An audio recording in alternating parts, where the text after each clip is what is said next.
Volspoed episode 31. Woensdagmiddag 2 uur. Rozaan bak koek. Die kombuis is in chaos. Das bakke wat outomaties meng. 2 oonde, waarvan die koeke in 5 minute gaan uitkom en daar lê haar selfoon. Christo Duple sê. Sy skakel die mengers af en antwoord half uit asem. Nadat hy Sondag vir haar vertel het dat die week wat volg waarskynlik chaos in sy lewe gaan wees, het sy nie verwag om weer van hom te hoor nie.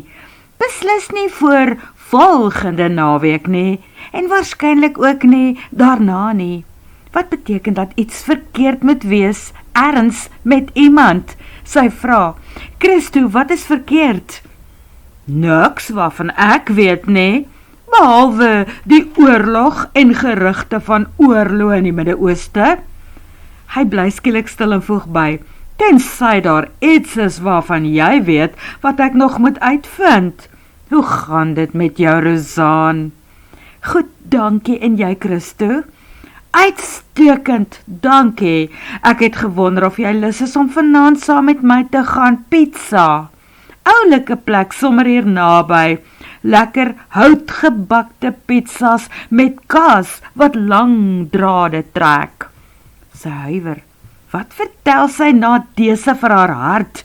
Wat dreig om skielik op sy eie trippelgang uit haar borskas te spring?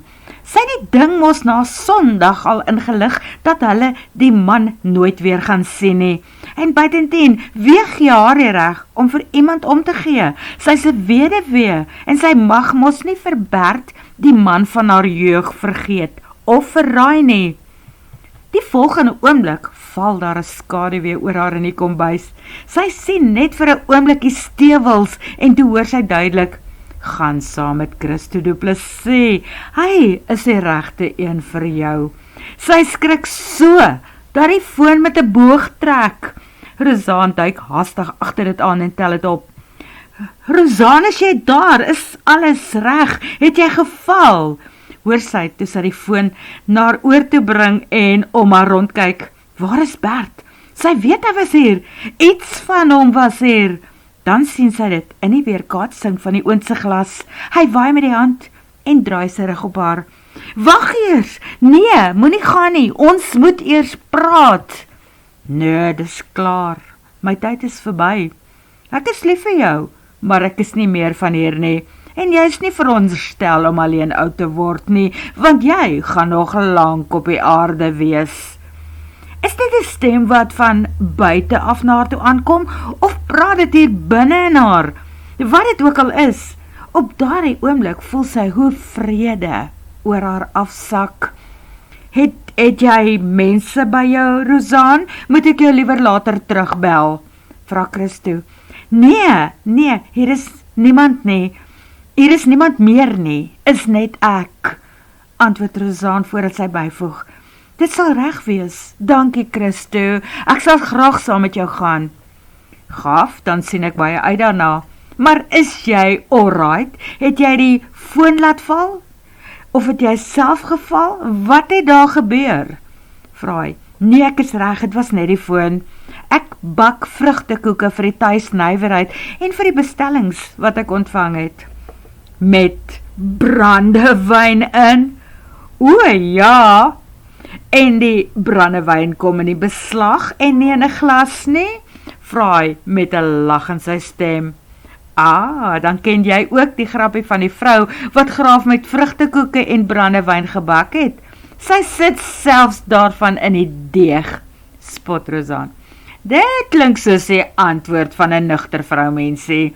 Dan kry ek jou so teen 6 uur, maak hy net seker. Dit sal reg wees dan, sien jou Christo. Wow, en hoe sien sy nie daarna uit om weer te sien nie? Rozaan loer vinnig na haar horlosie, dit is 3 uur. Die vrugtekoeke wat na dese moet ingaan, bak gewoonlik 'n uur. Sy haal die ander 4 uit en sit dit op die afkoelrak met die muskietgaas voor. Dit hou goggas uit. Sy sal die volgende 4 koeke vinnig bak en nog 'n klomp deeg aanmaak. En dan is sy op datum met haar bakwerk as daardie 4 ook deur die oonde kan gaan. Dit is 4 uur toe oom Colin vir Jakes en Renier weer by die garage kom aflaai waar Jakes se werkswinkel is. Renier vertoef nie te lank daar nie. Hy sluip terug na sy huis toe en hoop en bid dat sy dekmantel nog nie oopgekrap of ontdek is nie. Dit het langer geneem as wat hy gedink het. Die plek het amper so ver soos Kyalami gevoel. Swartkops. Maar dit is die moeite werd.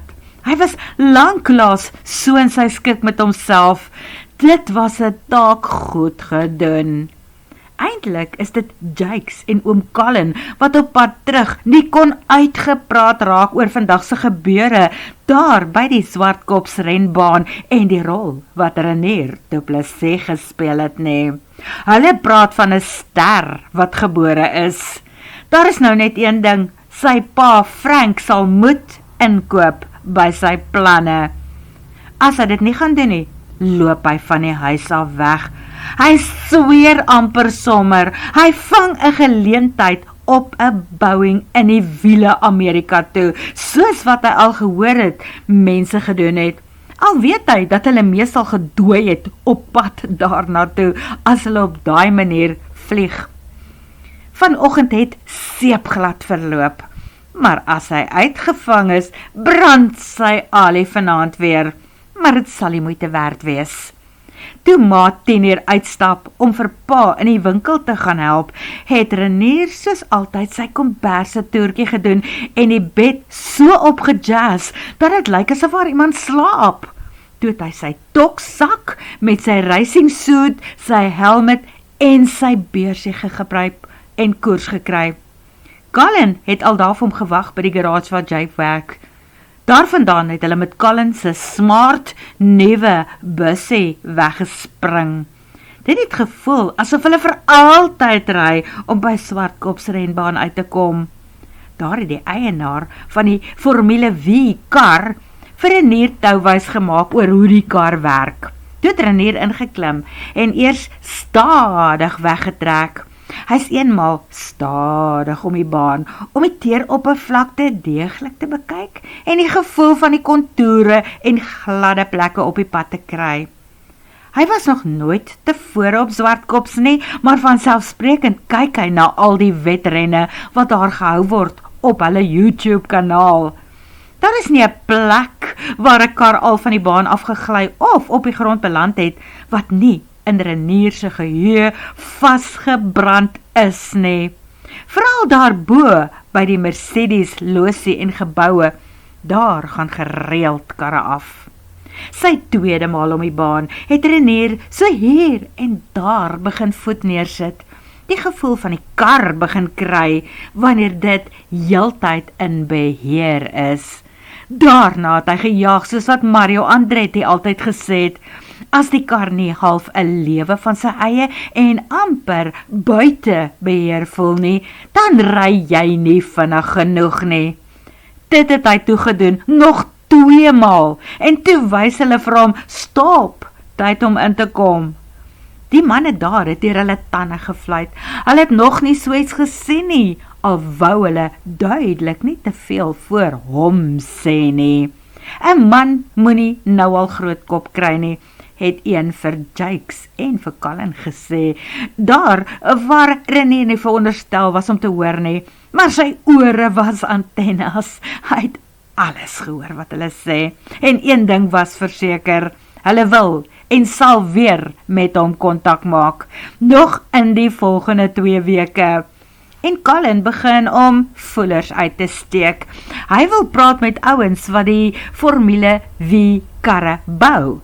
Hy is tyd vir hom om 'n span hier op die been te kry. Hulle wil so gou as moontlik hierdie onverskrokke mal tiener aan die jaag kry. Maar hierdie onverskrokke mal tiener het nou vereers sy sak met klere daar in Jakes se werkswinkel agtergelaat en toegesluit, en hy skarnier nou huis toe.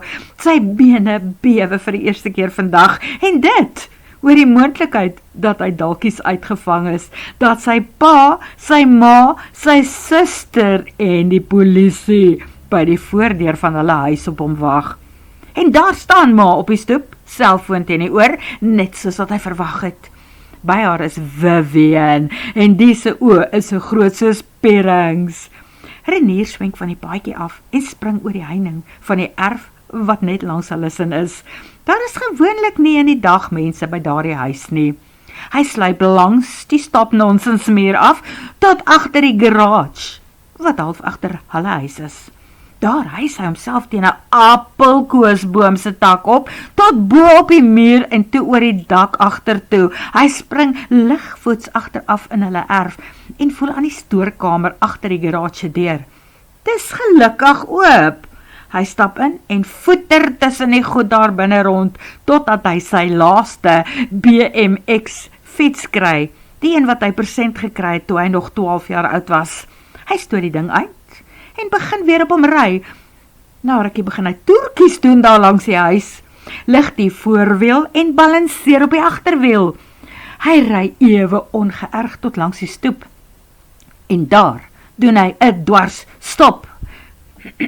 Hier is hy, ma, roep Vivian skril uit. Ma kyk verbaas na hom en toe sê sy oor die selfoon, "Toe maar Christo, hy het nou net uitgekom. Hou net 'n oomblik aan, dan vra ek vir hom." "Waar was jy, Renier? Ons soek al bykans 'n uur lank na jou." "In die stoorkamer, ma. Ek wou my fiets gaan uithaal, gedink ek oefen, maar weer so 'n bietjie met die ding ry, sodat ek behoorlik fiks kan word 'n slag." "Vir 'n uur lank?" vra sy. "O nee, ek het op die bank daar binne gaan sit, en weet maar wat gebeur toe raak ek aan die slaap. Ek dink my gestel is effens af," verduidelik Renier. Dis die regte woorde om vir sy ma te gee, sodat sy die pasiënt wat afgeboek is van die skool af, sy toestand aan sy dokter wat sy briefie geskryf het kan herlei, want sy praat nou met die pasiënt se dokter. En ma doen dit ook net so. Christo het blykbaar in die stoorkamer aan die slaap geraak. Toe frons ma diep en vra, "Nou vir wat het jy jou kombers in jou bed opgerol en gemaak asof dit lyk asof jy daar slaap? Hoekom het jy gedink dat dit sal nodig wees om vir ons daardie rad voor die oë te draai?" "Ma, ek was bang dat julle gedink het dat ek in my delikate toestand heeldag in die bed moes bly en nie mag opstaan nie." Ma kyk stom na hom en te verduidelik sy dit so vir oom Christo ook. Wel, duidelik is sy toestand nou van so aard dat dit beslis nie nodig is om hom vir nog 'n dag te laat thuis bly nie, Christo, so totsiens en dankie dat jy altyd daar is, dat ons op jou nommer kan druk wanneer daar 'n krisis hier by ons ontstaan. Oom Christo groet blykbaar sy groet van die ander kant af en ma sleep die rooi telefoon so hard op haar selfoon dat haar skerm daarvan kan kraak. Sy kou swaar aan die storie wat Renier vir haar gespin het, dat hy in die stoorkamer aan die slaap geraak het. Sy vra, "Waar is jou selfoon, seun? Hoekom is hy nie in jou kamer op die laaier nie, as jy net hier op die erf was nie?"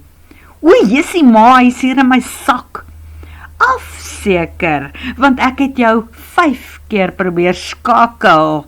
Hy het ma lanklaas so omgeëlie gesê, "Ma, is duidelik die ding is in vir hom." "Jammer, ma." Hy sit die fiets neer en stap na haar toe. Hy troon al lankal oor haar uit. Ma is kort en klein. Hy sit sy arms om haar en trek haar teen hom vas. Dit werk. Ma smelt teen hom vas. "My kind, jy moet dit nie aan my doen nie. Ek was vreeslik bekommerd."